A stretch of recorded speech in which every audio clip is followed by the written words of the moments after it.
Nos primeiros enfrontamentos do Relámpago, uns partidos xogados nos torneos amigables que habitualmente se organizaban polas festas de verán, o Once da Catuxa vestía, segundo o testemunho de Genaro Cedeira, con indumentaria azulgrana e, posteriormente, faría o propio cunhas camisetas como as que utilizaba o Deportivo da Coruña. Primeiro xogamos cas camisetas como o Barcelona, azulgranas. Despois, as segundas tomámolas como o Deportivo, blanqueazules. E despois tomámolas verdes, porque lle compramos o vestiguario ao Rañal, cando o Rañal non continuara, compramos a roupa e botas que fun eu, o que exercía todo, comprei todo ao Rañal. Había unhas camisetas que eran color crema, e uns pantalóns e tal, entraba todo mundo con eles, pero a roupa lavaba a nai de Juan, que Juan era o jefe do vestuario, e lavaba a nai de Juan, pero non sei se aquela roupa lavaba. E un día, joder, vamos a entrenar que mañán, domingo, non sei onde xogamos, non recordo. E collemos aquela roupa que estaba ali. Recordo que fui pola Santa Mariña. E, bueno, fomos a entrenar, e viña de volta e tal, e a noite, vamos ao bailalañas, tal. Me cago, estaba bailando unha rapaza, non sei quen era, e xa tuve que saltar para unha silveira, e tal. E que che pasa, tal? Pois non sei que me pasa, tal. Unhas ladillas criminales. Criminales. E daquela, eu non sabía o que era. E vine para casa e eu morría, muchiño. Eu morría, dixe, mira, eu non sei que me pasa, non sei que me pasa, e tal, non sei que me pasa. E con CTZ perfumada, non sei cantos días para quitar aquilo, e nunca máis, porque nunca máis puxen aquilo, nin esa nin sin lavar. Despois, algunha vez xa traigo o pantalón para casa, porque non sabías como, aquela xente como lavaba a roupa. Iba por río, lavaba a roupa, aquela xa non a lavaban, me parece. E, bueno, foi tremendo aquilo, pasei un fatal. Non había lavadora, pero había unha muller que lavaba a roupa. Chamabanlle Dolores do Relón.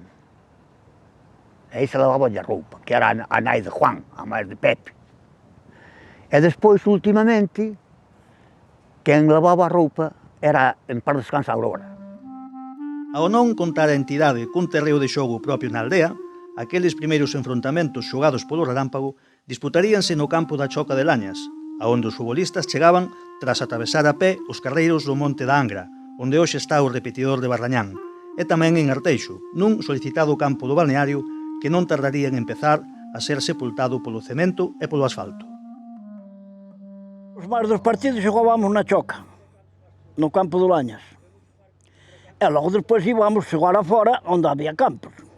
Había o campo do Grisar de Loureda que ainda o campanal non asistía, que tiña no campo detrás da iglesia. Era o Grisario. E depois íbamos ao Seiro, que tiña o campo ali onde o cementario, ou íbamos a Meicendi, que tiña no campo ali no alto aquel que era un monte, un bosque tamén. E o Lañas tiña na Choca. E depois íbamos a Barrañán, onde moito xogamos. Foi no campo do tío Lajo de Chamín, onde está o Xuquinito e todo aquele obrado. Eu ali xa debutei con 14 a 15 anos, pero quen me dera como daquela. É daquela agilidade que eu tiña driblando, eu andaba de lateral hasta o extremo, andaba ao campo como aquel que tiña o Madrid. De xogar a Callón, de xogar a Peixaco, de xogar a Laracha, de xogar Carballo, de xogar Finisterre, o lunes de Pascua, sí.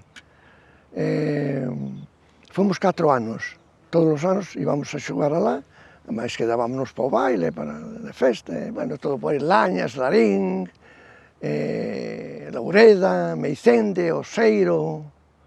Xogaba Genaro, xogaba, bueno, Antonio, xa era en Pumbar, xogaba Liceu de Cambón, xogaba de Almacio, pois o Liceu fora para Ponouqueira, e xogaba Xanete, xogaba Chuco, Moreno, xogaba o Brijo, de Figueroa, Manolo Modesto, o Brijo. O Relámpago, eu conocía a xente casi toda, porque toda era moi cercana a como non podía ser de outra forma, daqui. Hermanos Seijas,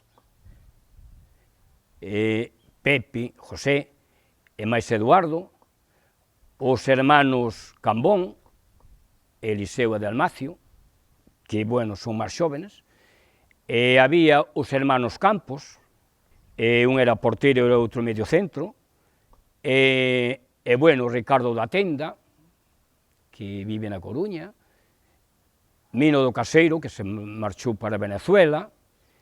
Ese eran os xogadores que máis eu recordo xogando aquí, e eran de aquí, no Relámpago da Catuxa. Antes disso, nós era un equipo, unha peña, era o Relámpago. Eu era socio do Relámpago, pagaba, non sei se eran 2 ou 3 pesetas ao mes. E despois ainda fui un comprador do Relámpago.